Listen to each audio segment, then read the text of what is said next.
Back to our Frestos. I'm Jordan, and you guys probably haven't seen me or the car for a long time. That's because it's done nothing. I last took it out for a proper drive, short of a snagging drive, like yesterday or whatever, Christmas Day. And now we are 7 odd months from there. That's a long time either way. Now you may notice I'm not the usual self. I'm still ugly, just very, very tired. So, yeah. Might have had a slight sleep issue and had 6 hours in 4 days. But ignoring that, we need to do a bit of work on the Capri. Why? Well, because every year, as some of you guys know, I do a trip with some Capri mates. And this is our 5th anniversary. And it all started in this shed anyway, to be honest. So, 5th anniversary. Turns out we need to do Capris. I found it out, I guess, 6 weeks ago. And as you guys also know, every update I've had on my channel ever since starting my business has basically been, I have just flat out, I can't touch my cars. Which has still been a problem. But now I have just over 2 weeks before I have to take the Capri to Dorset for like a weekend camping and then drive it around different museums and so on. Not the biggest drive in the world, but remember this thing has not really been used for the last year and a half, and I've never completed snagging or never completely finished it. That's a big task. So, although I have the energy to do absolutely nothing, I just want to curl up in a ball and cry, I really need to try and do something. So what do we need to do? Lots. When do we got to do it? As soon as possible. So, that could be an issue. No idea where that water's come from. Hey, I haven't even lined the bonnet up yet. Yeah, now I can't even use my hands, I'm that tired. There we go. So she's still sitting in there looking pretty. So I tied up and finished off a little bit for the magazine shoot, which was great, but never actually finished it. Although we're not going to get a chance to finish it before this, but still, so what have we got to do in here? I need to do some adjustments on that pipe. I've still potentially got a valve issue, I'm not sure, but I won't know yet. Clutch and all that's all working fine. Brakes, they just, because this car really hasn't been used much at all in the last 3-4 years, they just need a bit of an overhaul really and checking through. They do work, but sometimes doesn't quite stop straight. So, need to look at that. I guess our biggest issue is, look what I've been and bought. Most expensive thing I've ever bought for the Capri. And here we've got a max ECU race and wiring. That was very expensive. Why? Just because I've had a few issues with ECU, I've got a few running issues, and mainly I need to go to cable throttle, like electronic, and get rid of the homemade cable, just to make things simpler. So I'm putting the other spare electronic throttle body I've got on it. Got on there, somewhere around, there it is. So we're going to use this one, which just say AMG on it. It's going to be an AMG. So we use that one, and with that I needed an ECU that could do drive-by-wire, which isn't a Speedwino. So we've got to rig up this and this, alter all the wiring I'd sort of previously done to tie this one in instead, put in an extra, oh they're in a box there, put in an extra 2 coil drivers so that we can drive all 16 coils independently, set up all the cam sensor and run this thing sequential, so it'll be 8-cylinder sequential with a separate ignition output from the drivers for every single coil, all 16 of them. And then I've got to tune it, learn my way through it, never touched it before, and get all that done within 2 weeks. In here, I've got a fuel tank sender and some straps. Why? Because I'm still running on a carb fuel tank, which not only leaks when you fill it up too much at the minute, the sender's knackered, and you can't turn left without it cavitating, without putting air in the fuel. And then the problem is, because this is a deadhead setup, the air, rather than just go through the rail and most end up back in the tank again, whatever comes up to the regulator, as soon as it goes past the regulator, it has to go through the fuel rail and through the injectors. So as soon as that happens, this thing obviously falls on its arse. So I can't have that. So I needed a 2.8 tank. So I think Chris from Chris Dupre's garage should be sending over his spare 2.8 tank. I'm hoping he's sending it today, because I could do with it soon. What else? Obviously some electrical snagging bits to do. General just maintenance on the car. It's still got 1.6 rear end. There is no chance I can do anything about that before this trip, so that's going to be painful. I'm going to be going through the gears in seconds. It's like first, second, third, fourth, and you start cruising fifth, sixth. Most probably haven't seen, but I did get, well, you can tell, it was Christmas Day I last drove this thing properly. I did get it, most of the interior buttons back up for a photo shoot, so that has saved me one job. I think there's also a little, exhaust far too loud, obviously. Need to tame that down. Lucky enough, the wiring isn't going to be simple. I'm probably going to have to repurpose this area for 2 more drivers, and then have the ECU separate. But because I obviously built this whole thing on, those 16-pin multi-plugs, I don't actually have to do any physical wiring into the car. I just have to rewire all the ECU stuff back into the multi-plugs and plug it back in. It should be, the whole engine side of things should be ready to go, because I've kind of done it on purpose. So previous Jordan wasn't too bad, but I may record a few updates today, but overall I can't even think straight or stand straight. So I'm just going to, I think, remove the fuel tank, make that ready, maybe start looking at the throttle body and some of these pipe bits and bobs, and really we'll go from there. But I'm looking forward to driving this thing around, but there is a ridiculous amount of work to do in 2 weeks to then better drive this thing. A quick update, fuel tank is out. That one was pretty knackered, so yep, glad it's gone. Chris, I think, is about to send a new one off. Removed all my old DIY tank strap and so on, because I've got actual Capri ones there to use now. But I've got to wait on that, so that's all removed. Everything's hanging around. So, now stalled on that, what can I do next? Well,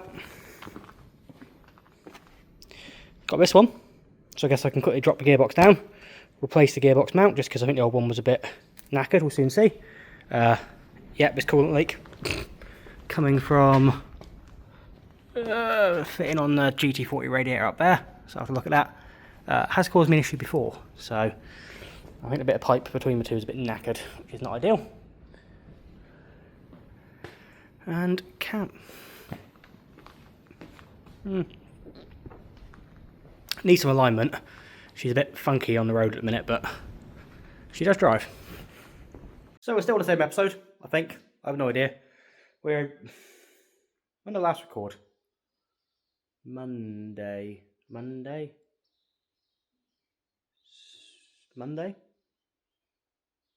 I can't remember. One Saturday, was it? No, it was after. I've not had much more sleep since, so I don't know. But either way, things must crack on. So whether I've got sleep or not, the Capri won't do itself. So, what has happened in these few days? Well, so as you guys saw, the fuel tank come out, a bit knackered. You guys, I probably didn't update you and show you. These were rebuilt like 5 years ago, but obviously it's just mostly sat, and then the seal was popped out at some point, and the piston is stuck. Now I could rebuild it, but I think Chris has got a set, so I might just change both rears and just, yeah, because it's binding. But absolute worst case, I could just strip it and rebuild it before, if needed. Although I'm struggling to find out which one's which, because I think they're meant to be 2-wheel drive Cosworth rear Sierra calipers, but also looking at various parts things, they all come up as the same part as all the other Sierra ones, so I really don't know. But Chris seems to have a set that fits the measurements, so maybe just go with that. So fuel tank was all removed. I wanted to start on the engine bay work, but again, I can't remember if I mentioned or not. My lift seems to be on more than its last legs now. It was tough getting the car up to there, and I had smoke coming out of it from the lift nuts, it seems. So, don't know what's gone wrong, but I think the lift nuts are finally broke and wedged, and it really did not want to put the car up. so I'm not sure what I'm going to do about that, but hence why I want to get the fuel system done before I try to put the car down, because at least after that, providing well, yeah, we're hoping it's not going to have to do much underneath short of exhaust work. But I have got tank arrived from Chris, which is many thanks. So I've now got a 2.8 tank for the first time, an injection tank in this car. Whereas this car wasn't even on the road for 1 year with a carbed engine in it. Ever since I've started a carb tank. So my first goal in a minute is going to be strip a few bits of lead off that tank, put it on this tank. I did source another sender, which the electrical side is perfect, but annoyingly the these pipes all move, and they shouldn't do, which means it will not work. Whereas I don't actually need the pipes, I just need the electrical side of things. Well, actually I don't even need that. I really don't want to use the fuel gauge side of the tank, because obviously in my old tank I fitted a VDO dip tube style sender, which was much better. Problem is, I don't think it's designed to sit with fuel coming up to it or too close in constant contact, because within a few months it ate the first gasket and leaked fuel. And then I ended up replacing the gasket for a different style they also sold, and it's also ate that gasket as well. So it just seems to leak fuel, which is really annoying. Because I'd really like to use that again, because it's much better. And with the electrical circuit I sort of designed for it and put together, I actually had a really high resolution and accuracy of fuel level, which is really nice.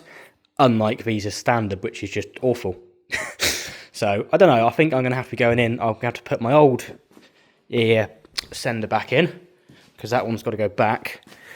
But from memory in the past I might have JB welded this and whatnot, but it doesn't leak, and I have got a new seal for it, so I think we will just have to send it, and then that's a future problem really. But oh well. Yeah, so I've got to reconfigure these pipes, reconfigure the fuel pump and all that stuff on there, because now it's going to be slightly changed. But we can get that fuel tank back in. I'll go buy some petrol later, so I've got to go for another meeting, and see if we can get the fuel system working again before I then take apart the engine side and see what we can do there. So, sorry there's not going to be any actual footage of me doing it, but none of the cameras are charged up. I really haven't got the time or the energy, so sorry guys. I'm just going to be updating you with bits and bobs in the hope that basically now in 2 weeks' time, because it's now a Friday, this car has to be able to do a road trip. It's not gone anywhere properly in the last 2 odd years at least. Oh dear. And it's never gone anywhere I've been on the road properly since putting the Mercedes in it. Just wish me luck. That's that prepped. New seals in all round. Guess best put a few pads on here, contact pads. And I'd put my old sender back in, but gave it a quick sandblast and a quick paint. It'll fill the hole for now, but it doesn't work. Spot on, let's get it in. Oh, look at those teeth on the acme thread of the ramp, lead throughs. Teeth, well not teeth, but you know, threads. Ouch, no wonder it's smoking, trying to put it up and down. So as you may have seen, the lift nuts on my ramp are gone. So I have not got many, I shouldn't put it up again, but we'll see. So, you also probably see by the puddle that you have to tighten up hose clips for them to work. Forgot to do that one. So, new tank's in, let's just prime the system and see if we get any leaks. No leaks there. That pump is horribly noisy, so I should probably buy another one just to take with me, because I don't trust that pump anyway. But we'll see though.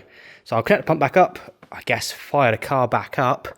I might do one more cheeky test drive before I then probably end this video. Strip out all the cable for it all, the ECU, and then when I've got some sleep one day, we'll do the hard part. So as you can tell, just topped the water back up because I had a little play trying to fix that little leak. New dodgy hose clip. Made a bit of a mess. Let's fire this one back up again in a minute.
we go. Quick last drive. Fuel tank solved all of the random little issues of it sort of just falling on its arse, which was kind of what I expected because of obviously getting air into the system. So 2.8 tank, swell pot, not a problem. Thank you, Chris. Yeah, I'm still very tired, but another successful drive gone.